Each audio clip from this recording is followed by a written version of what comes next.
오늘 오전에 하나님 말씀 솔로몬의 노래 2장 8절부터 13절까지입니다. 이 나라 교회들이 쓰는 개역 성경은요, 솔로몬의 노래를 아가서라는 게 아가서. 아가서가 뭔지도 모르면서요, 아가라는 거 아가.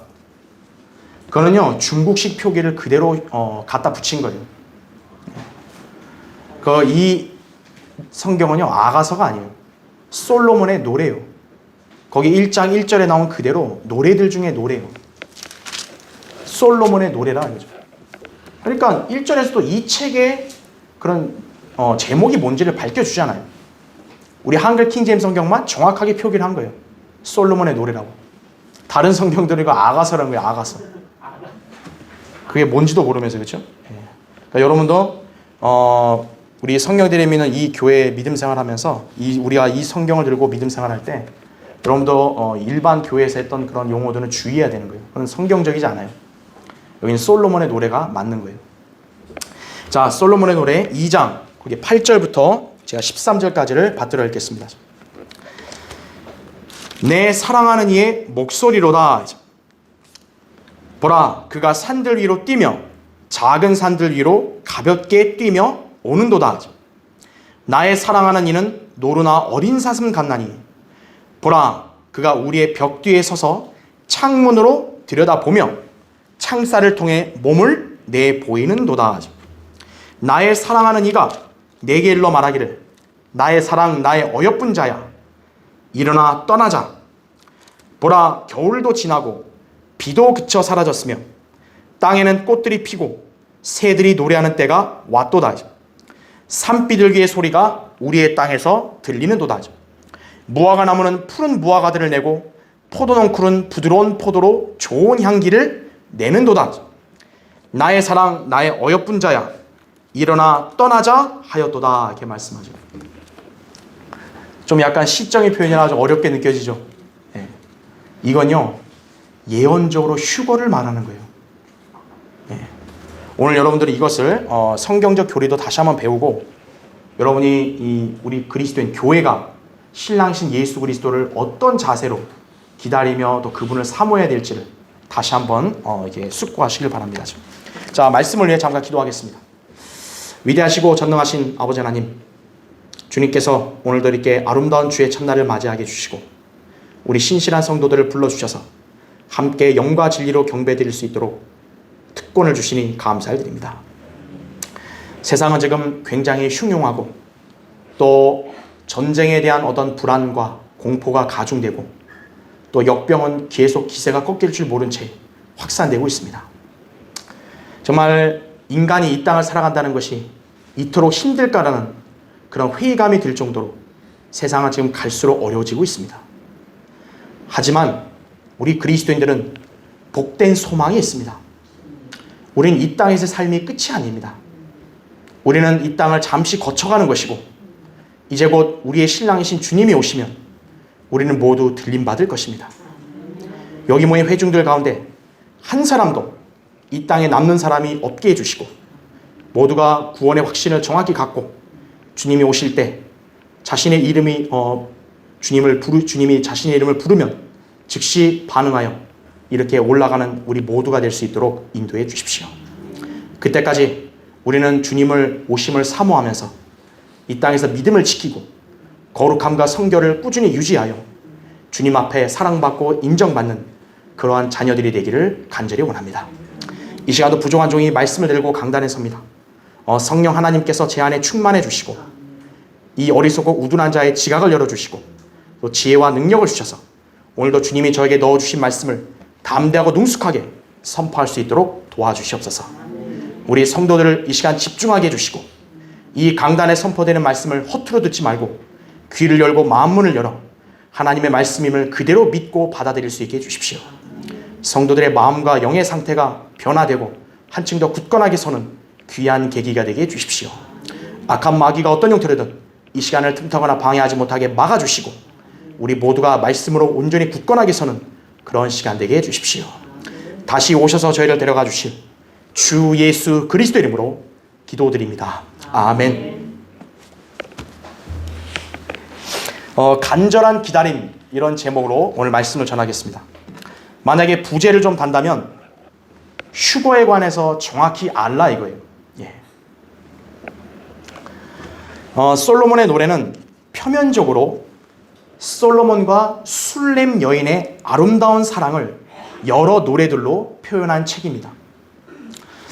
그러다 보니 이 배교한 학자들과 이 교계 지도자들은 이 솔로몬의 노래란 책을 다루기를 좀 기피하는 경향이 있습니다. 왜냐하면 좀 이렇게 좀 노골적인 면이 있다 보니까 좀 약간 부끄럽고 좀 약간 이렇게 말하기 좀 껄끄러운 그런 대사나 그런 장면들이 연상되기 때문이죠. 하지만 모든 성경은 하나님의 영감으로 기록된 그분의 말씀입니다. 디모데후서 3장 16절, 베드로서 1장 21절에 나오죠. 주님께서 이 책을 성경에 넣으신 것은 분명한 목적이 있는 것이에요. 솔로몬의 노래, 단지 인간의 사랑을 노래한 차원을 넘어서 예언적인 진리들을 담고 있는 것입니다. 그것은 바로 신랑이신 예수 그리스도, 또 신부인 우리 교회와의 관계를 여기서 묘사하고 있는 거예요. 예수 그리스도와 교회의 관계는 단순히 그냥 무슨 종교를 찾고 그냥 신봉하는 이런 게 아니에요. 예수 그리스도는 신랑이신 거예요. 그리스도의 몸된 우리 교회는 신부인 거예요. 여러분, 신랑과 신부가 사랑을 해야 결혼하죠. 그렇죠. 물어뜯는 왼수지간이면 애당초 신랑 신부가 될 수 없죠. 그렇죠? 예. 자, 예수 그리스도는 신랑이시고 교회는 신부예요. 주님은 우리 교회를 얻기 위해서 자신의 생명까지 내어주신 분이십니다. 그분이 십자가에서 자기 생명을 내어놓았기 때문에 우리가 그로 인해 거듭났고 또 주님의 몸의 지체가 되어서 그분의 몸을 이루게 되었습니다. 이것이 바로 그리스도의 몸된 교회입니다. 에베소 1장 22절이나 골로새 1장 18절에 나오죠. 그래야 주님과 교회는 한 몸을 이룬 부부와도 같습니다. 에베소 5장 22절 32절에는 신랑과 신부의 관계면서 남편과 아내의 관계라 그래요. 그러니까 이건 신비죠. 네. 자, 그리스도와 교회와의 사랑은 그만큼 깊고 친밀하고 풍성하다는 것을 우리는 알 수가 있습니다. 자, 성경은 우리에게 단지 교리만이 아니라 교훈을 주기 위해서도 기록하셨다고 로마서 15장 4절에 말씀합니다. 지금 이게 구약이라고 하니까 교회와 무관하다 이게 아니라는 거예요. 구약의 다양한 인물들의 행적들 또 사건들을 이렇게 가르쳐 주는데 때로는 직접적인 서술로도 아니면 이렇게 시적인 비유나 노래를 통해서도 그런 예언적 진리들을 우리에게 알려주시는 거예요. 그래서 구약을 공부하다 보면 신약의 어떤 그 교리를 이렇게 모형으로 이렇게 볼 수 있다는 거죠. 자, 그런 의미에서 우리는 솔로몬의 노래를 읽고 공부하면 되는 것입니다. 이 책에서 등장하는 두 남녀의 애절하고 진실한 사랑 이야기를 통해 여러분은 각자 주님과 어떤 관계를 맺고 있고 또 주님께 더욱 가까이 나아가야 한다는 점을 배울 수 있는 것이에요. 야, 그냥 사랑 러브스토리네? 이게 아니라는 거예요. 바로 여기서 말하는 신랑, 그 다음에 술렘 여인 신부, 그 신부가 바로 교회구나. 여러분이 구원받았으면 여러분 그 교회의 몸의 일원 아니에요. 그럼 나와 주님의 관계는 신랑과 신부의 관계라는 거예요. 자, 우리 그리스도인들은 한 번도 주 예수 그리스도를 본 적이 없음에도 그분을 믿었고 지금도 믿고 있으며 그분을 가장 사랑하고 있습니다. 물론 교회 시대가 시작된 이후로 무려 1900년 이상이나 사랑과 믿음의 대상이신 주님을 지상에서 만나지 못했습니다. 여러분, 그런 약혼 관계 보셨어요? 약혼을 맺었는데 1900년 동안 아직 결혼식을 안 했어요. 그 대신 주님은 반드시 우리 교회를 데리러 오시겠다고 약속하셨습니다. 에이, 1900년, 2000년이 흘렀는데 뭐 그 약속이 이루어지겠어요? 그럼 믿지 않는 사람의 반응이죠. 신부는 신랑을 사랑한다면 신랑의 약속을 믿어야죠. 그래, 나의 신랑이 데리러 오신다 했으니까 나는 믿어. 약속의 성취가 더딜지라도 신실한 그리스도인들은 결코 이 사실을 의심하지 않는 것입니다. 이런 일들을 증거하신 분이 말하기를 반드시 내가 속히 오리라 하시니라. 아멘. 그러합니다. 주 예수여 오시옵소서. 계시록 22장 20절. 성경의 마지막 책 마지막 장에 이렇게 끝나고 있죠. 예수 그리스도의 재림을 기다리는 성도의 자세입니다. 자, 예수님께서는 물론 지상에 계시지 않더라도 영으로는 믿는 성도들 안에 내주하시어 늘 함께 하십니다. 이에 우리는 그분과 지상에서 말씀과 기도로 교제하며 항상 동행할 수 있습니다. 자, 그러다가 이제 때가 되면 신랑이신 주님께서는 신부인 우리 교회를 데리러 오실 것입니다. 그럼 데리러 오시면 아까 우리 읽었던 대로 이렇게 말하겠죠. 나의 사랑, 나의 어여쁜 자야, 이제 일어나 떠나자. 우리가 그토록 간절하게 만나기를 고대했던 사랑의 대상인 바로 그 주님께서 영광스럽게 나타나실 것이라. 이것이 우리의 복된 소망입니다. 그러니까 예수 그리스도의 재림을 믿지 않는 사람은요, 교회를 다닐 필요가 없어요. 뭐하러 다녀요? 여기 일요일날 또 신나게 놀러 다니면 되죠. 디도서 2장 13절에 그 복된 소망 곧 위대한 하나님이신 우리 구주 예수 그리스도의 영광스러운 나타나심을 기다리게 하셨음이니 이렇게 말씀하고 있어요. 아, 복된 소망이라는 게 예수 그리스도가 영광스럽게 나타나시는 거구나 이거죠. 우리를 데려가시는 거구나. 그게 바로 휴거예요. 자, 그리스도에는 기다리는 사람들입니다. 우리가 만나기를 열망하는 주님께서 반드시 우리를 데리러 오실 것이라고 약속했기에 우리는 추호의 의심도 없이 그것이 성취되기를 기다리는 것입니다.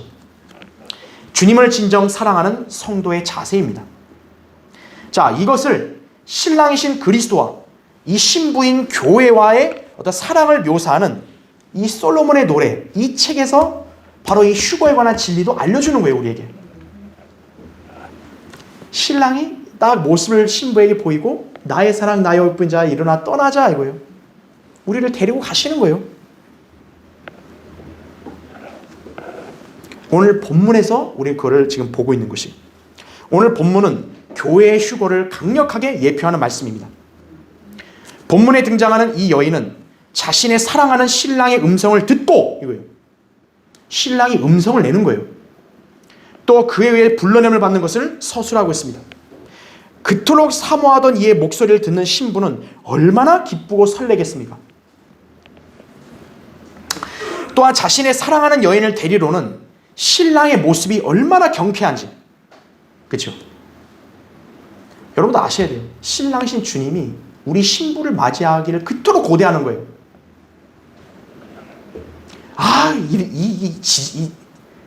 그냥 나 신경질 나는데 이렇게 안 하신다고요. 이게 말도 안 되는 이런 애들하고 결혼하기 싫은데 이게 아니라고요. 주님은 신부인 교회를 얼른 맞기를 그렇게 고대하는 거예요. 때가 아직 안 됐을 뿐이에요. 근데 때가 됐을 때 그분이 신부를 맞이러 올 때 이렇게 경쾌하다는 거예요. 게다가 신랑이 신부를 데리러 올 때 주변 배경도 여기서 묘사하고 있어요. 이것을 통해 우리는 휴거에 대해서 심도 있게 배울 수 있을 것입니다. 그러니까 휴거도 제대로 모르는 사람들이 휴거를 갖고 엉뚱한 소리를 해대는 바람에 수많은 사람들이 휴거 얘기하면 다 이단으로 그냥 매도하는 거예요. 그게 왜 그러냐? 바로 마귀가 그렇게 한 거예요. 성경도 제대로 모르는 사람이 휴거에 대해서 엉뚱한 소리를 하게 하는 거예요. 그래서 사람들로 하여금 비호감을 형성하게 하는 거예요. 그래서 휴거 얘기만 나오면 저 집단들 얘기도 하지 마, 이렇게 돼버리는 거예요. 마귀가 그렇게 하는 거예요. 자, 이번 시간을 통해서 여러분이 진정 주님을 사랑한다면요, 그 무엇보다 그분이 속히 오시기를 사모해야 합니다. 그러기 위해서 오늘 말씀으로 주님의 오심에 관한 이 깊이 있는 예언적 진리들을 우리가 살펴보는 것입니다. 그러면 여러분은 이제 휴거에 대해서 더 심도 있게 아는 거예요. 그러면 여러분은 엉뚱한 소리를 안 한다고요. 성경대로 올바르게 여러분은 증언할 수 있는 거예요. 그리고 여러분은 확신할 수 있는 거예요.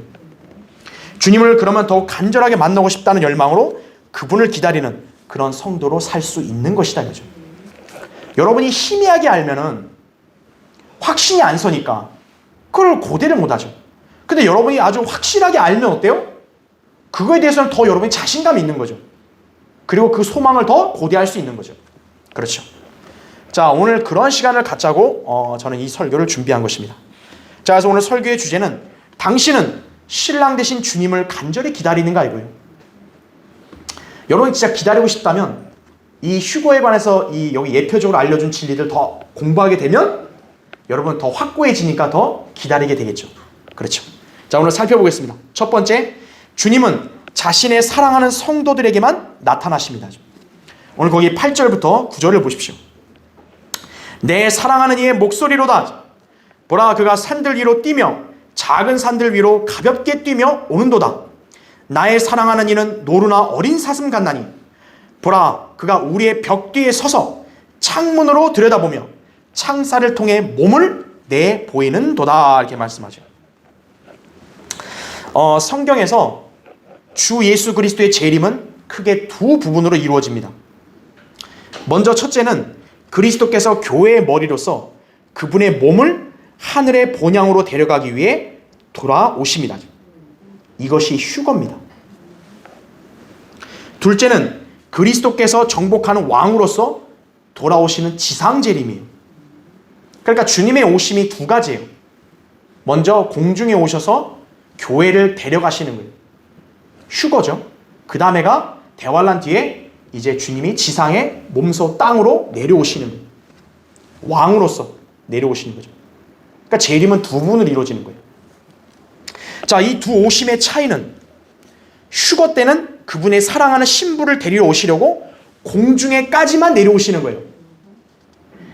그래서 그거는 비밀스럽게 오신다라는 거죠.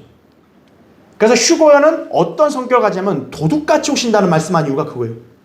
여러분, 도둑이 문 활짝 열고 나 도둑이다 이렇게 하고 들어온 사람 봤어요? 그럼 바보 같은 사람이죠. 도둑은 몰래 오는 거죠. 왜 몰래 오죠? 장롱이나 팬티 훔치려고 온 도둑은 없어요. 양말 훔치려고 온 도둑이 있겠어요? 도둑이 온 거는 그 집에 진귀한 것들만 가져가려고 하는 거죠. 몰래 와서 진귀한 것들만 싹 가지고 가는 거죠. 휴거가 바로 그런 성격이라는 거예요. 그래서 주님은 휴거 때는 공중에까지만 오시니까 우리가 그걸 다른 말로 공중재림이라고 그러는 거예요. 그럼 공중재림이 있고 난 다음에는 이제 지상재림은 말 그대로 지상에 내려오시는 거예요. 왜 내려오실까요? 그분을 대적한 세상 이방 나라들을 심판하시기 위해서 오시는 거예요. 예수님께서 초림 때는 겸손하게 나타나시지만 재림 때는 무섭고 두려운 분으로서 세상을 향해 진노와 분노를 쏟으시기 위해 나타나십니다. 그런 의미에서 지상 재림은 모든 사람들에게 공개적으로 나타나시는 것입니다. 그래서 이 땅의 민족들이 지상 재림할 때는 주님을 다 보는 거예요. 공포에 떠는 거죠, 이제. 예수 그리스도를 믿지 않는 죄인들, 그분의 분노와 경노의 심판을 당하는 거예요. 구원받지 않은 사람들은요, 자기가 알든 모르든 간에 자기에게 딱 준비된 건 뭐예요? 하나님의 진노의 심판밖에 없는 거예요. 희망이 없어요. 그래서 이 시대에 예수 그리스도를 빨리 구주로 믿고 구원받으라는 거예요. 그래서요. 그리스도인은 하나님의 진노 아래 있지 않습니다. 우리는 그리스도 안에서 복을 받았고 사랑 안에서 주님 앞에 거룩하고 흠이 없으며 예수 그리스도를 통하여 하나님의 자녀로 입양되기로 예정되었고 주님 안에서 받아들여진 성도들입니다. 에베소서 1장 3절부터 6절에 그렇게 나오는 것입니다. 그렇게 우리는 하나님의 진노의 대상이 아니라 사랑의 대상으로서 반드시 진노의 심판으로부터 구원받아야 하는 것입니다. 데살로니가전서 5장 9절에는 이렇게 나옵니다. 이는 하나님께서 우리가 진노를 받도록 정해놓으신 것이 아니라 우리 주 예수 그리스도를 통하여 구원을 받게 하셨기 때문이라 이렇게 말씀하고 있어요. 교회는 하나님의 진노를 받는 게 아니에요. 그래서 하나님의 진노가 이 땅에 부어지기 전에 교회는 거기서 먼저 구원함을 받는 거예요. 그래서 주님이 지상에 재림하셔 진노를 나타내시기 전에 지상에 남아있는 그분의 사랑하는 신부인 교회를 데리러 오시려고 공중에 오시는 거예요. 그게 휴거의 성격이에요. 이때 세상은 주님께서 오신 것을 알지 못해요. 다만 사랑하는 신부인 교회에게만 은밀하게 자신을 나타내시는 거예요. 그래서 아까 제가 얘기한 대로 휴거는 마치 주님이 도둑같이 오신다고 말씀한 이유가 그거예요. 자, 오늘 본문에서는 신랑이 자신을 사랑하는 신부에게 은밀하게 나타나는 모습을 시적으로 묘사하고 있습니다. 지금 신랑은 어떤 군대나 무슨 인력을 대동한 게 아니고 오직 홀로 사랑하는 신부에게 매우 기쁘게 나타났습니다. 그 모습에 대해서 산들 위로 뛰어다닌다 그래요. 왜 뛰겠어요? 기쁘니까요. 그리고 노루나 어린 사슴같이 보인다고 기록되어 있습니다. 주님께서는 휴거 때 땅에 착륙하지 않고 공중에서 우리를 구름 속으로 끌어올리실 것입니다. 데살로니가전서 4장 17절에 주님이 공중에서 우리를 이름을 부르고 끌어올리신다는 거죠. 그때 우리는 눈 깜짝하는 순간에 신랑에게로 향할 것입니다. 이것이 우리가 간절히 고대하고 있는 만남입니다. 자, 휴거는 그리스도인들에겐 최고로 영광된 날입니다. 믿지도 않은 사람들, 성경도 제대로 알지 못하는 사람들은 자기들이 휴거를 바랄 자격이 없어요. 여러분은 보지 못했으나 사랑하는 창조주이자 구속주이신 그분을 비로소 뵙는 영광만이 아니라 그날 우리가 입게 될 몸 또한 영광스러운 몸이 될 것이에요. 지금 여러분의 몸을 보세요. 여러분의 몸에 대해서 매우 만족하세요? 근육질인 사람 만족하겠죠. 그러나 여러분의 몸을 볼 때는 만족스럽지 않잖아요. 주님이 오시면 여러분의 몸은 싹 변모되는 거예요. 요한일서 3장 2절에 사랑하는 자들아 이제는 우리가 하나님의 아들들이라 하죠. 우리가 어떻게 될 것인지는 아직 나타나지 아니하였으나 하죠. 그러니까 우리의 실체는 하나님의 아들이에요. 여러분 다. 여기 자매님들도 하나님의 아들이에요. 실체는. 근데 아직은 그 모습이 나타나지 않았잖아요. 하지만 그가 나타나시면, 즉 주님이 나타나시면 우리가 그와 같이 되리라는 것을 아노니 이거죠. 이는 우리가 그분 그대로 그분을 볼 것이기 때문이라. 요한일서 3장 2절의 말씀입니다. 자, 구원받은 우리 그리스도인들, 예수 그리스도의 그 놀라운 몸을 남녀를 불문하고 모두 입게 되어서 33세 반에 부활하신 예수 그리스도처럼 변화되는 거예요. 자, 주님께서 우리를 부르러 오실 휴거 때 그분이 우리를 끌어올리시기 전에 자신을 은밀하게 나타내실 것이에요. 이 점에 대해서 본문 9절에서도 이렇게 나오죠. 보라, 그가 우리의 벽 뒤에 서서 창문으로 들여다보며 창살을 통해 몸을 내보이는도다 라고 말씀하십니다. 그러니까 이제 셋째 하늘에서 이제 주님이 딱 이제 내려오시려고 나타나시고 딱 비추시고 그렇게 오실 때, 그 시간의 간격 차이는 정확히 우리가 알 수가 없어요. 그러나 주님께서 어떻게 하는 거예요? 이제 곧 오셔 우리 데리러 오실 때는 여기 9절에 나온 대로 창살을 통해 몸을 보이고 우리를 쳐다보는 거예요. 아, 이제 내가 저 신부를 데리러 가야겠다. 쳐다보는 거예요. 그때 만일 우리가 휴거되기 직전 우리를 쳐다보시는 주님을 생각해 보십시오. 여러분이 어떤 모습으로 있을 때 주님 만약 오셨다 이거예요. 주님이 쳐다보고 계신다고. 죄를 짓고요. 육신대로 살고요. 타락한 삶을 일삼는 사람이요. 신랑이 왔을 때 어떻겠어요? 신랑이 그 뒤에서 쳐다보고 있을 때 몸서리 쳐지지 않겠어요? 주님의 오심을 망각하고 살았다 그죠? 그분의 눈길을 어찌 견딜 수 있겠습니까? 사랑하는 주님이 속히 자신을 데리러 오실 것을 기다리지 않고 자기 일생에만 분주했던 그 사람이 그분을 만나면요 얼마나 당황스럽겠어요. 여러분 신부는 어떻게 해야 돼요? 신랑한테 이쁘게 보이려고 늘 단장하고 있어야죠. 신부가 단장도 않고 씻지도 않고 그냥 막 더럽게 하고 있다가 갑자기 신랑 만나면 어떻게 돼요? 신랑이 정 떨어지죠. 그러한 모습으로 보이면 안 된다는 거예요. 자, 빌리 선데이는 이렇게 말했어요. 우리는 전에 살았던 어느 누구보다도 예수 그리스도께서 다시 오시는 때와 가까이 살고 있다. 눈 깜짝할 순간에 그 일이 일어날 것이다. 우리가 추구해야 할 단 하나의 안전한 길, 신랑이 오는 때를 준비하는 것이다 그랬어요. 여러분은 그리스도의 신부라는 사실에 감사하십니까? 그럼 이제 신랑 되신 주님이 곧 우리에게 나타나시어 우리를 데려가실 것도 여러분 고대해야겠죠. 그렇죠. 자, 당신은 신랑 되신 주님을 간절히 기다리는가? 두 번째요, 주님이 오시는 계절과 시기도 성경에 게시되어 있습니다. 놀랍죠. 거기 11절부터 12절 보세요. 보라, 겨울도 지나고 비도 그쳐 사라졌으며 땅에는 꽃들이 피고 새들이 노래하는 때가 왔도다. 산비둘기의 소리가 우리의 땅에서 들리는도다. 이렇게 말씀을 이렇게 하고 있죠. 그렇죠?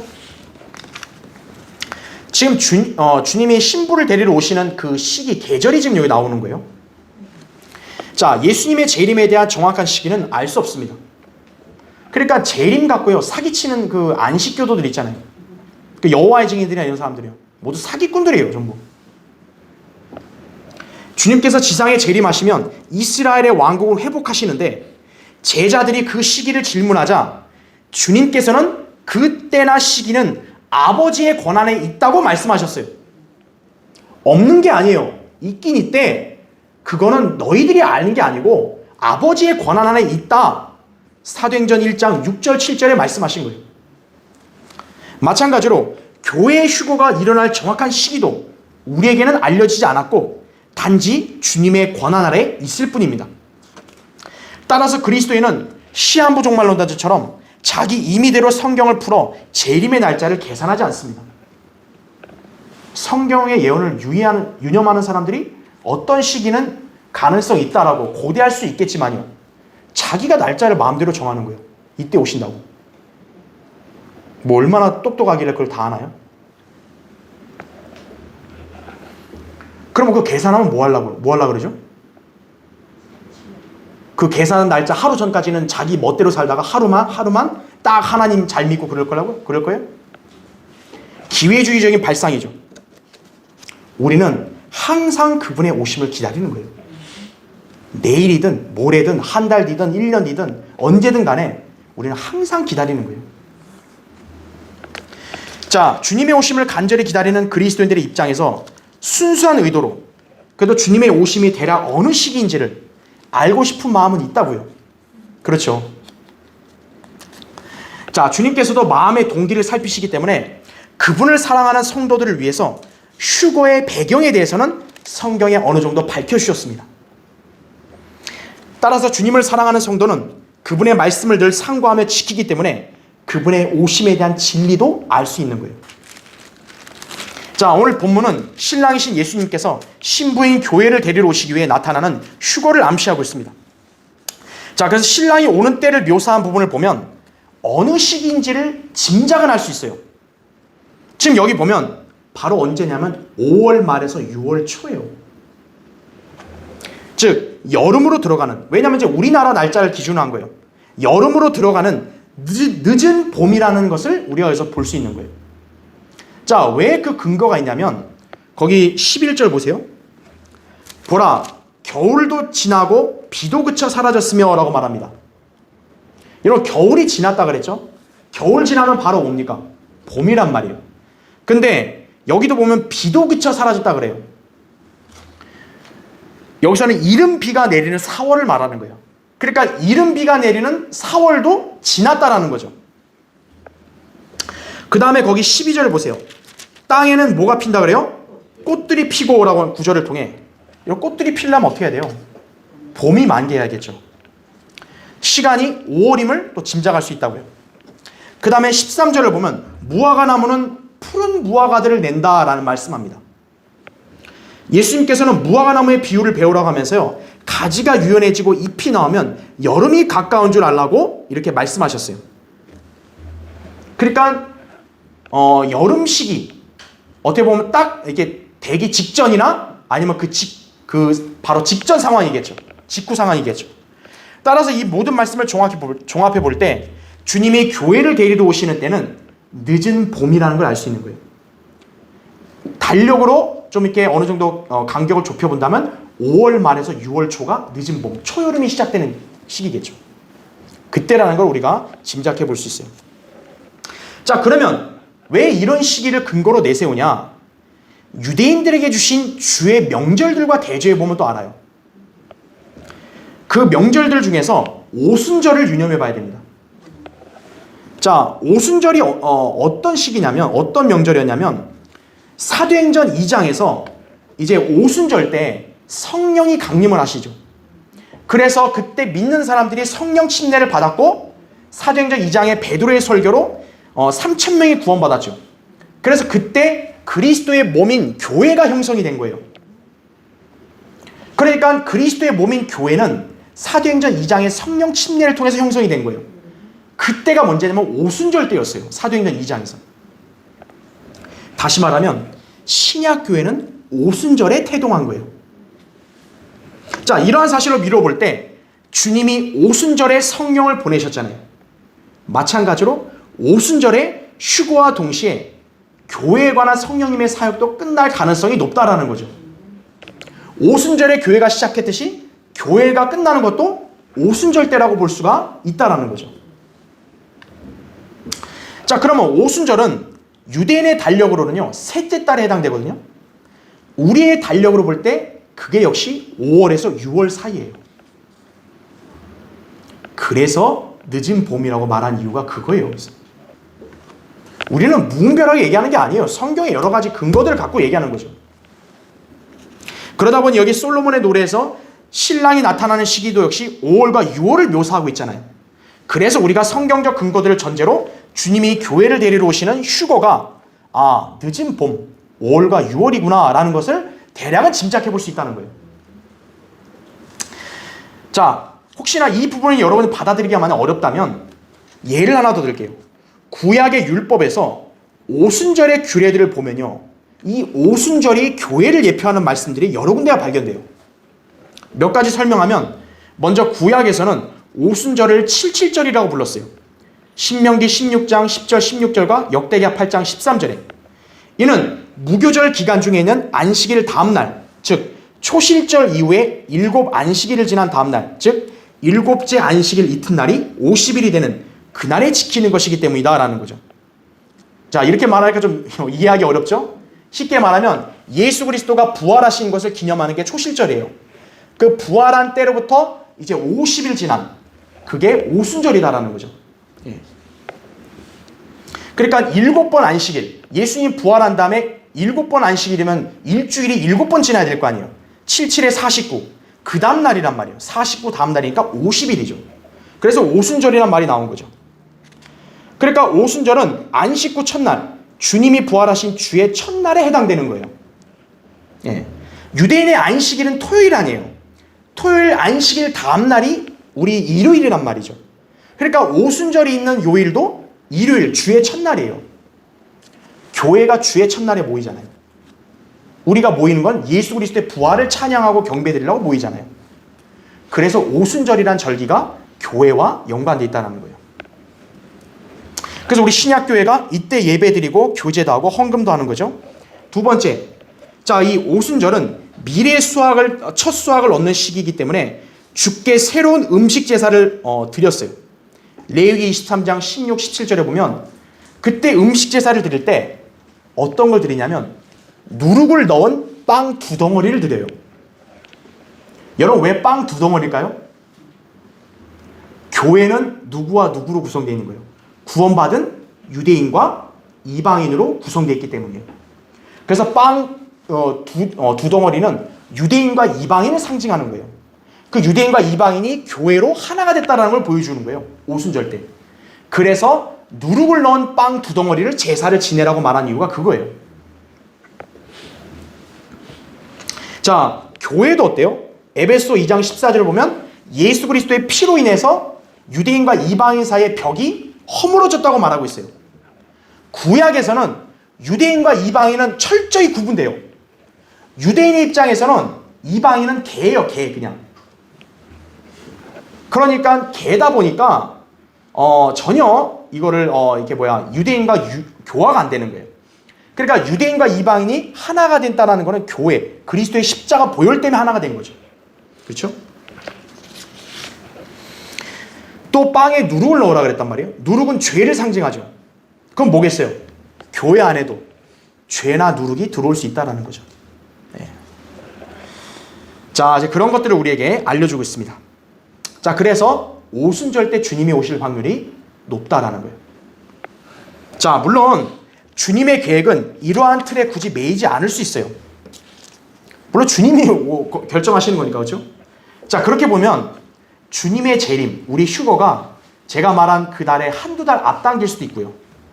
아니면 두세 달이 늦춰질 수도 있습니다. 하지만 중요한 사실은 교회는 대환란 전에 휴거된다는 거예요. 그거는 불변한 사실이에요. 우리 그리스도인들은 신랑이신 예수 그리스도의 오심을 다루는 말씀들을 항상 유념하면서 늘 그분의 오심을 간절히 기다리는 자세를 견지해야 합니다. 주님이 그런 자녀를 사랑하시는 거죠. 그렇죠? 자, 당신은 신랑 되신 주님을 간절히 기다리는가? 세 번째요. 성도는 주님께서 부르시는 음성을 고대해야 합니다. 자, 10절에도 보세요. 10절에 나의 사랑하는 이가 내게 일러 말하기를 나의 사랑 나의 어여쁜 자야 일어나 떠나자. 13절도 보세요. 무화과 나무는 푸른 무화과들을 내고 그 다음에 포도농쿨은 부드러운 포도로 좋은 향기를 내는도다. 나의 사랑 나의 어여쁜 자야 일어나 떠나자 이렇게 말씀합니다. 자, 우리가 간절히 기다리고 있는 것 내 사랑하는 이의 목소리죠. 신랑이 그냥 갑자기 와서 픽 데려가는 게 아니에요. 음성으로 부르는 거예요. 목소리로. 그분의 목소리에서 나오는 음성 나의 사랑 나의 어여쁜 자야 일어나 떠나자입니다. 우리가 알아야 할 것은요.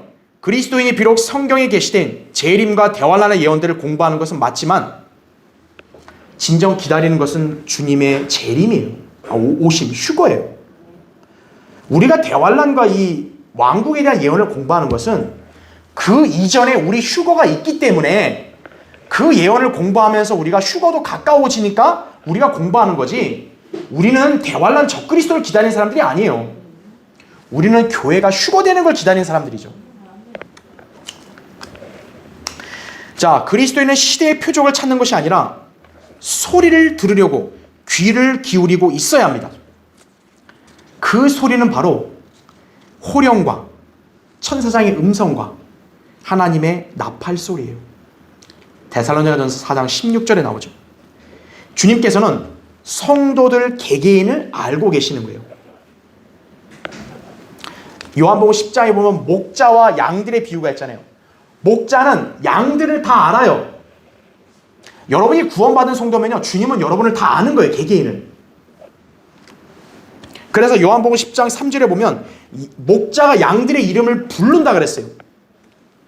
그래서 우리를 이끌어 올리실 것이라고 말씀합니다. 주님은 여러분의 이름을 부르시는 거예요. 그러니까 여러분의 이름을 부르시면 여러분이 이제 반응하고 아, 오셨구나. 올라가는 거예요.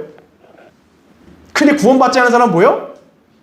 이름이 없어요. 주님이 부르는 이름이 없어요. 자, 이 신랑의 음성이 마치 세상에서는 어떻게 들리냐? 호령과 천사장의 음성, 나팔 소리 같이 웅장하게 들리는 거예요.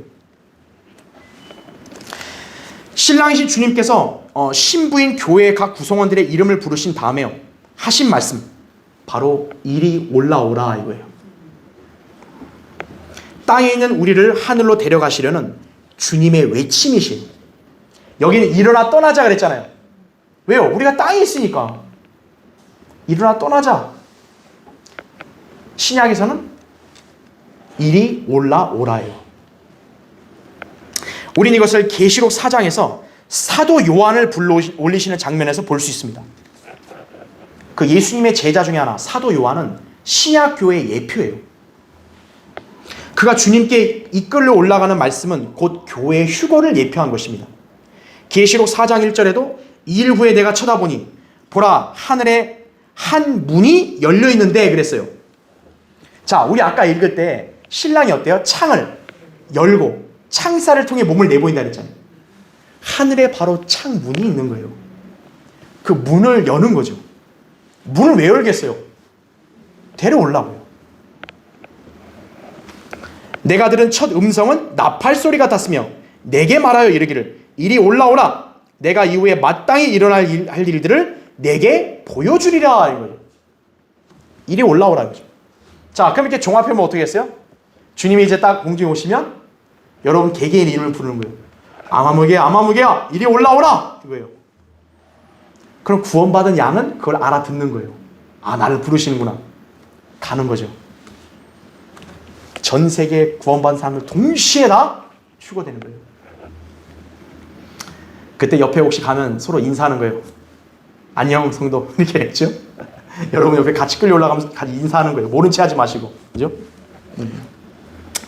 자, 예수님의 음성, 구원받은 그리스도인들 교회만이 들을 수 있어요. 요한복음 10장 4절에 나와요. 여러분 늑대나 이리는요 목자의 음성을 못 듣죠. 구원받지 못한 자들은요 주님의 음성을 결코 들을 수 없어요. 왜냐하면 주님의 양들이 아니기 때문이에요. 예. 한 예로요, 사도 바울이 다마스커스에서 예수님을 만났잖아요. 바울은 예수님의 음성을 다 들었죠. 근데 당시에 옆에 있던 동료들은 전혀 듣지 못했다고 사도행전 22장 9절에 나와요. 이때 하늘에서 나는 음성은요 마치 천둥 소리와도 같습니다. 예수님께서 요한복음 12장에서 아버지 하나님께 기도할 때 하늘에서 그분의 기도가 응답받았잖아요. 그래서 영화롭게 하리라 그랬거든요. 그때 음성이 마치 천둥 소리로 인식됐던 거예요. 그러니까 주변 사람들은 왜 갑자기 천둥 소리가 나냐 그런 거예요. 근데 그거는 아버지 하나님이 아들에게 말씀하신 거거든요. 마찬가지로 주님이 우리를 부르실 때 우리의 이름을 부르고 이리 올라오라 하시는데 구원받지 못한 사람들은 그게 뭐로 들리는 거예요? 천둥 소리, 나팔 소리가지. 그 얼마나 무섭겠어요. 갑자기 그런 소리가 들리면요. 자, 세상에는 공포와 두려움의 소리지만요 그리스도인들에게는 복된 소망이자 간절한 기다림을 종식시키는 가장 위대한 소리로 들릴 것이에요. 우리 그리스도인들은 나팔 소리와 같은 이 음성을 통해 휴거될 때 마침내 신랑이신 주 예수 그리스도와 같은 초자연적인 몸을 입고 하늘에 올라갈 것입니다. 여러분은 지금 현재 그런 몸이 아니에요. 부활하신 예수 그리스도의 몸처럼 변화되는 거예요. 부활하신 예수 그리스도는 다시 늙지 않았어요. 암 안 걸려요. 코로나는 더더욱 안 걸려요. 고린도서 15장 51절부터 53절에는요. 자, 시간 없으니까 제가 읽을게요. 보라, 내가 너희에게 한 가지 신비를 말하노니 우리가 다 잠잘 것이 아니오 오히려 우리가 모두 변화될 것이니 마지막 나팔 소리에 눈 깜짝하는 순간에 그러하리라. 나팔 소리가 나면 죽은 자들이 썩지 아니한 몸을 일으켜지며 우리도 변화되리라. 그리하여 이 썩을 몸이 반드시 썩지 아니할 몸을 입고 이 죽을 몸이 반드시 죽지 아니할 몸을 입으리라. 이렇게 말씀한 거예요. 아니, 성경에 이렇게 기록해 놓고요, 하나님이 내가 그런 적 있냐? 그러시겠어요? 우리 찬송가에요 주님의 재림에 대한 여러 곡들이 수록되어 있어요. 찬송가 228장에 하나님의 나팔 소리는 여러분 많이 들어보셨을 거예요. 사실 이 나라 교회들은 그 찬송을 부를 자격이 없어요. 이 찬송에 해당되는 사람들은 구원받고 진리를 따라 사는 그리스도인밖에 없는 거예요. 거기 3절에 이렇게 나오죠. 하나님의 나팔 소리 천지 진동할 때 영광스러운 새 아침이 밝으며 구속받은 주의 백성 공중에서 모이리 그때 나도 함께 참여하겠네 이거죠. 나팔 불며 나의 이름 부를 때 나팔 불며 나의 이름 부를 그때 거기에 참여하겠네. 주님 언제 오실는지 우리 알 수 없으니 성도들아 깨어 준비합시다. 장막 생활 끝날 때 선한 역사 이루고 그때 나도 함께 참여하겠네 이거죠. 여러분이 이 가사를 그대로 믿은 사람이 찬송을 해야 되는 거예요. 믿지 않는 사람 찬송하는 건 위선이죠, 그게. 여러분 세상에 어떤 목소리를 가장 선호합니까? 유명한 성악가들 많잖아요. 배우, 성우, 그 목소리의 매력을 느끼십니까? 여러분은 신랑이신 예수 그리스도를 가장 사랑하고 그분의 웅장한 목소리에 늘 귀를 기울여야 돼요. 그분께서 우리의 각자의 이름을 부르고 이리 올라오라 라는 나팔소리 같은 호령, 그것이 언제 외쳐질까? 늘 귀를 기울여야 되는 거예요. 매일 그분의 이 같은 음성이 언제 날까? 이거죠. 자, 혹시나 이 땅에서 주님을 만나지 못하고 이미 죽은 사람들, 우리 이전에 이미 죽은 형제자매들 있잖아요. 어떻게 될까요? 우리가 생전에 주님이 안 오시어 우리가 죽으면 어떻게 될까요? 휴거 안 될까요? 우리는 부활해서 다시 휴거되는 거예요. 데살로니가전서 4장 14절에서 16, 18절 이렇게 나옵니다. 예수께서 죽었다가 다시 살아나신 것을 우리가 믿는다면 그와 같이 하나님께서는 예수 안에서 잠든 자들도 그와 함께 데리고 오시리라. 주께서 호령과 천사장의 음성과 하나님의 나팔 소리와 함께 하늘로부터 친히 내려오시리니 이거예요. 야, 그걸 어떻게 믿을 수 있냐? 하늘에서 누가 내려오냐? 뭐 손오공도 아니고. 그건 성경을 안 믿는 사람이에요. 성경이 얘기하잖아요. 하늘에서 내려오신다고요. 그러면 그리스도 안에서 죽은 자들이 먼저 일어나고, 그러니까 혹시나 이제 나 죽으면 어떡하지? 걱정할 필요 없는 거예요. 죽은 자들이 먼저 일어나고, 그리고 나서 남아있는 우리도 공중에서 주와 만나기 위하여 그들과 함께 구름 속으로 끌려 올라가리니 이거죠. 그래야 우리가 영원히 주와 함께 있으리라 이거예요. 그러므로 이러한 말로 서로 위로하라 이거죠. 서로 위로하라 이거예요. 위로. 이것이 성도의 간절한 기다림입니다. 자, 결론을 맺겠습니다. 어니스트 세클턴 경이 이 사람이 있었는데, 남극을 탐험했던 당시요, 불가피하게 휘하의 사람들을 저 코끼리 섬에다 남겨두어야만 했던 적이 있었습니다. 그는 그들에게요, 영국으로 곧 데려갈 것을 약속을 했어요. 근데 시간이 다가오는데요, 바다가 얼어붙어 가지고 이 세클턴 경이 정작 데리러 약속된 시간에 못 갔어요. 자, 이 세클턴 경은 섬에 고립된 사람들을 구조하려고 수차례 시도했지만요, 혹독한 환경 탓에 번번이 실패했습니다. 그러다가 가까스로 마지막 사력을 다해서 빙판을 깨고 전진해가지고 마침내 그 섬에 도착을 했어요. 자, 시간은 늦었지만 도착을 했죠. 그때 그는 뭘 발견했냐면요, 자기에게 약속했던 그 사람들 있잖아요. 그 사람들이 생존해 있었고요, 또 곧바로 승선할 준비도 바로 갖추고 있었던 거예요. 약속 시간을 자기가 분명히 놓쳤는데도. 그 모든 대원들이 일말의 지체함도 없이 딱 이제 나타나서, 자, 이제 배로 올라 타십시오 하는데, 딱 일사천리로 딱 이렇게 딱 정렬된 상태로 배로 바로 타는 거예요. 너무 이 탈출할 준비가 잘 돼 있는 거예요. 이 신속한 처신의 세클턴 경이 너무 놀라워가지고 이 사람들에게, 아니 어떻게 이렇게 빨리 승선할 수 있었냐고, 왜 이렇게 준비가 잘 됐냐고 물어봤더니 이렇게 대답했다고 그래요. 우리는 매일 서로를 독려하면서 항상 떠날 준비를 해둡시다. 오늘 세클턴 경이 우리를 데리러 올 것입니다 라고 외쳤다 그래요. 자, 약속 날짜에 안 왔어요. 그럼 보통 인간 어떠죠? 아유, 또 거짓말 했네 그냥. 아유, 그냥 시간만 낭비했네 그잖아요. 이 사람들은 기다린 거예요. 오늘 안 왔으면 내일 됐으면 그 대원들끼리 서로 오늘 우리 세클턴 경이 옵니다. 준비합시다.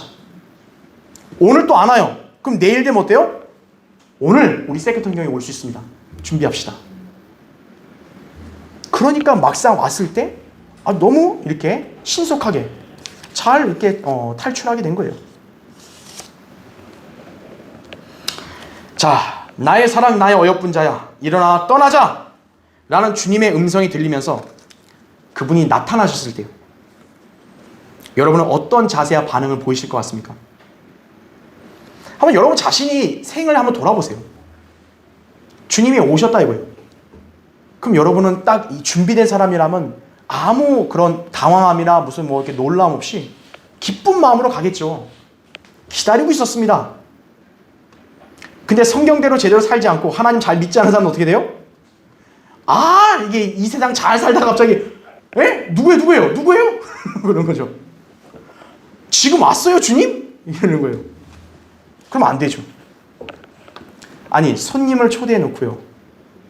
손님이 좀 시간 늦었다고 바로 문 닫아버린 사람 있어요?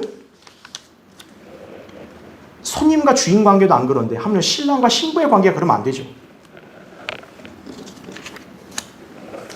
자, 우리가 성경은요, 우리 성도들에 대해서 나의 형제들아 이렇게 되어서는 안 된다라고 야고보 3장 10절에 말씀하는 거예요.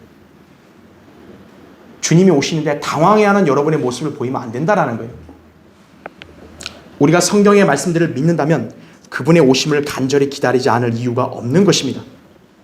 자, 여러분, 사람이 항상 사랑하고 열망하는 것들에 대해서는 늘 마음과 생각과 시선이 가는 법이에요. 그렇다면 여러분의 마음과 시선과 생각은 지금 어디로 가야 할까요? 바로 주님이 다시 오실 것을 기다리는 것입니다.